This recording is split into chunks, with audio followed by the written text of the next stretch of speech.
Olá! As altas temperaturas podem provocar desconforto, sendo o suor em excesso um deles. Roupas manchadas, sensação de incômodo são frequentes. O suor é um mecanismo importante para regular e manter a temperatura do corpo no calor. No entanto, podem ocorrer distúrbios neste mecanismo, como a produção excessiva de suor, o que caracteriza a hiperidrose. Você já ouviu falar? É uma condição que gera muito incômodo, pois até o simples ato como cumprimentar as pessoas com um aperto de mão pode ser constrangedor. E é sobre isso que nós vamos conversar no programa de hoje. E vamos falar também sobre a desidrose, que se apresenta com pequenas bolhas nos pés e nas mãos. Mas o que causa essas alterações? Quando as bolhas aparecem nas mãos e pés, muitos relacionam com aumento do ácido úrico. Será que isso é verdade? E no caso da hiperidrose, o uso de antitranspirante pode ajudar? Quais os tratamentos e novidades para diminuir o desconforto causado pela hiperidrose? Essas e outras perguntas serão debatidas a partir de agora. Então fique com a gente e participe. Está no ar, Pense Saúde.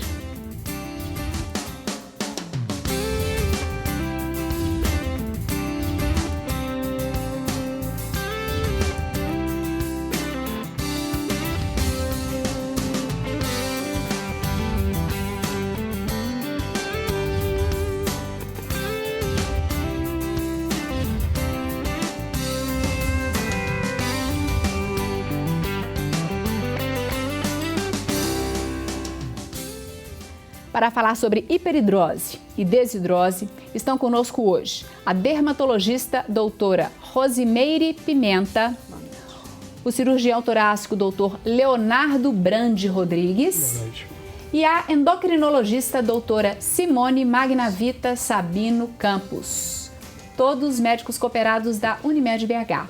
E você pode participar com a gente gosta de que você mande a sua pergunta, dúvida, comentário, depoimento, porque o nosso programa é feito para você e com você. Então aproveite para esclarecer a sua dúvida e o número para isso é 3209-0119. E não se esqueça de curtir a página da TV Horizonte no Facebook e ficar por dentro dos temas do nosso programa. E só que antes de começar, eu queria pedir uma licença aqui, porque nesse dia 31 de agosto é celebrado o Dia do Nutricionista. Então, antes de começar o nosso debate, o Pense Saúde presta uma homenagem a esses profissionais que se dedicam a cuidar da saúde do próximo através da alimentação e da orientação sobre bons hábitos saudáveis de vida. Então, parabéns a todos os nutricionistas. Eu agradeço muito a presença de vocês para falar sobre um problema que incomoda, constrange às vezes as pessoas, né? E nós vamos começar com a hiperidrose. Eu pedi primeiro a doutora Simone para explicar o suor, a importância do suor, o mecanismo para que, né? Eu até falei um pouquinho na abertura, mas a importância do suor, para que ele serve, a função. Boa noite, Márcia. O suor é muito importante para o organismo. Ele tem várias funções. A mais importante é o controle da temperatura, né? A gente tem uma estrutura no nosso cérebro que chama hipotálamo, que percebe a temperatura do ambiente e dá um sinal para o nosso organismo para liberar o suor, no caso, para baixar a temperatura do nosso corpo. Porque a nossa temperatura ela deve ficar em quanto? Num controle mais ou menos de 36,5, mais ou menos. Um pouquinho mais, um pouquinho menos, né? Então, para manter esse controle de temperatura, quando começa, está calor demais, está quente demais, para a gente manter a nossa temperatura do corpo, o hipotálamo dá essa mensagem para o organismo. A mesma coisa ocorre, né, quando a gente está fazendo atividade física, que a nossa temperatura do corpo se eleva. Sim, com certeza. O suor é o mecanismo. Outros controles também, controle do sódio, de íons, que saem também no suor, né, que estão presentes no suor, mas essa é um controle menor pelo suor, o maior é a temperatura mesmo. Tá certo. Bom, então, extremamente importante, extremamente necessário, mas tem algumas pessoas que suam demais, tem outras pessoas que suam até de menos, e nós vamos começar falando sobre as pessoas que suam demais, que é hiperidrose. Eu gostaria que vocês explicassem o que é hiperidrose. Vamos começar, doutor Leonardo. Ok. Bom, boa noite, Márcia. A hiperidrose, na verdade, assim como a Simone falou, a questão do suor, tem esse mecanismo principal do suor, mas não é o único. Então, algumas formas de controle do suor vêm do sistema nervoso central e através do sistema simpático, onde além de ativar as glândulas sudoríparas, a parte écrina das glândulas, ele também ativa a microcirculação periférica, né? Fazendo, por exemplo, faz uma vasoconstrição, a mão fica mais fria, o pé fica mais frio e aumenta o suor, é quando a gente fala que está suando frio. Isso é comum, na verdade, para todo mundo em determinadas situações, principalmente assim, num estresse. Por exemplo, aqui a pessoa que nunca falou num programa, na hora que vai falar, está nervoso, está tenso, a mão fica fria, sua, né? É um suor que não tem a ver com o aumento da temperatura, mas ele acontece. E é deflagrado através da atividade desse sistema nervoso simpático. E aí que entra a hiperidrose, que é uma desregulação desse sistema autônomo, que a gente chama, e que vai provocar um suor localizado, independente de estímulos externos. E aí é a característica da hiperidrose. Independente, inclusive, do calor. Independente do calor. É uma coisa muito clássica, o paciente que chega no consultório, que é muito importante identificar que tipo de suor para saber como tratar. Então, que ele chega no consultório, uma das primeiras perguntas que a gente faz, sem direcionar muito, mas você sua quando? Quando está calor isso é pior? Aí a pessoa, não, no calor é insuportável, aí você já começa a ver, será que é realmente hiperidrose? Ou a pessoa fala, doutor, independe, está calor, está frio, ar-condicionado, sua beça. Ah, tá. Aí depois você fala assim, mas você acorda suando?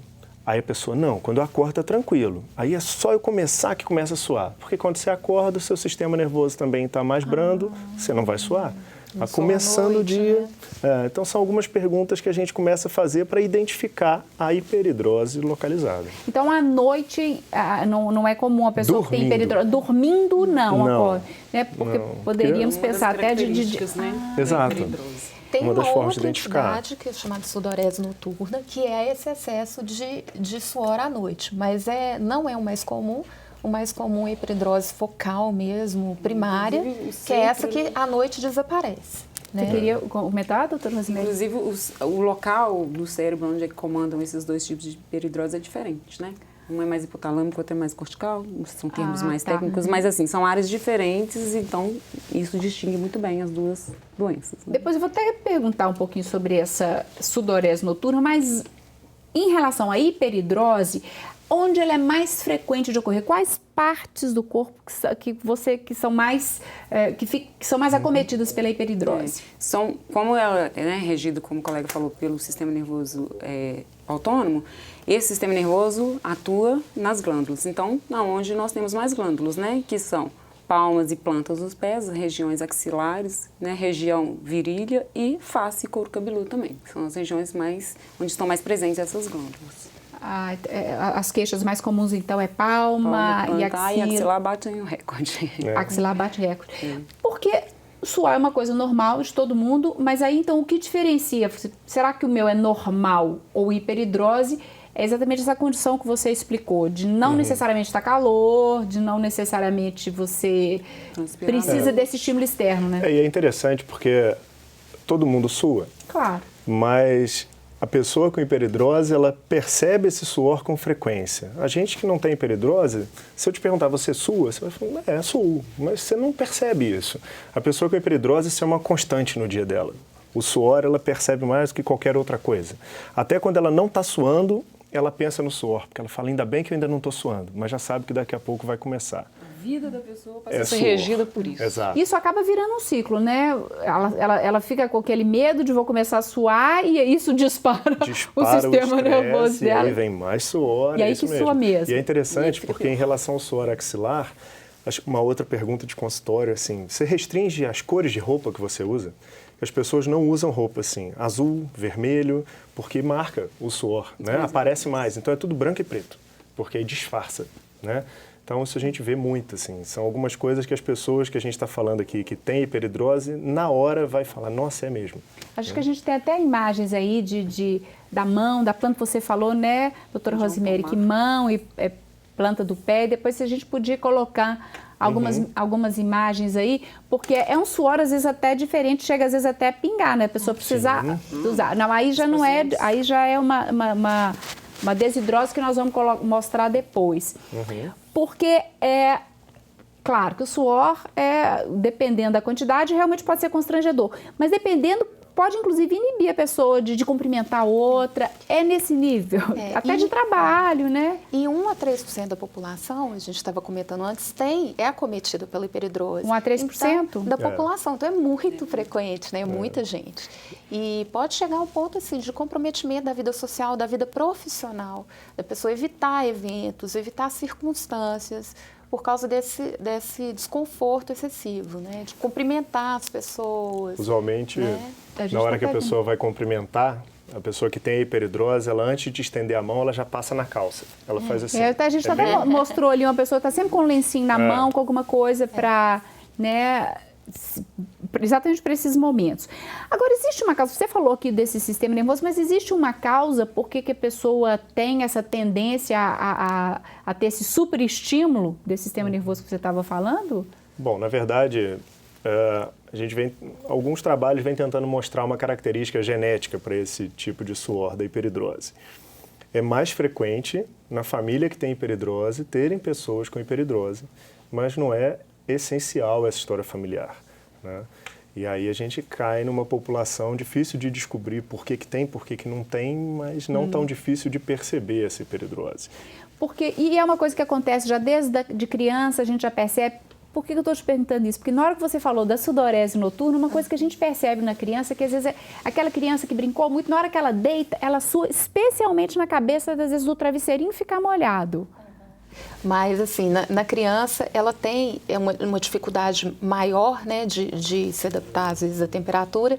E a mãe tem um problema também de querer esquentar demais, às vezes, o neném de achar que não sente calor, tá aquele calor, deixar o ambiente do quarto muito quente, essas coisas que a criança não tem ainda, não sabe manipular essas questões, né? Mas é mais frequente mesmo, na passagem ali da criança para o adolescente, no adulto jovem, né? Que aparece mais a hiperidrose. Isso. E é importante falar, Márcia, que apesar da questão emocional influenciar muito, assim, o nervosismo, a ansiedade, como o doutor Leonardo falou, ela não é uma doença emocional, ela é uma doença mesmo, né? Daqui a pouco nós vamos falar então sobre isso. Tá? Exatamente. Sobre esses fatores que podem piorar, servir como gatilho ou não.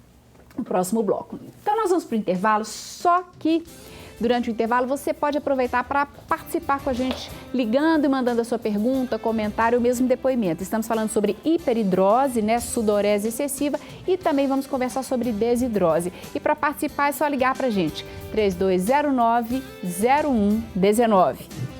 O intervalo é rápido e voltamos já já.